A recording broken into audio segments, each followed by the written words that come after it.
এই যে এই পাউডারটা আমাকে দিয়েছে ডাক্তার খেতে, হ্যাঁ, দুধের সাথে দিয়েছে। তো আমি আগেরবার মানে মেয়ে যে প্রথমবার মানে মামার বেলা খাইনি কিন্তু কোনো পাউডার টাউডার, এমনি। হ্যাঁ, এবার ডাক্তার বললো খেতে।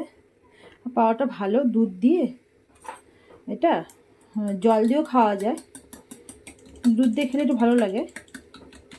গুলিয়ে এটা এখন বিকালে খাবো 2টো বিস্কুট দিয়ে, ব্যাস। আর রাত্রিবেলা 9টার দিকে তারপর ডিনার করে নেবো।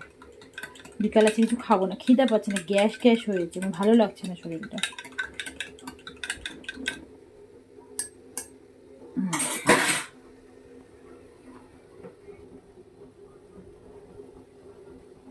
দুটো ঠান্ডা হয়ে গেছে, চেষ্টা ভালোই আছে।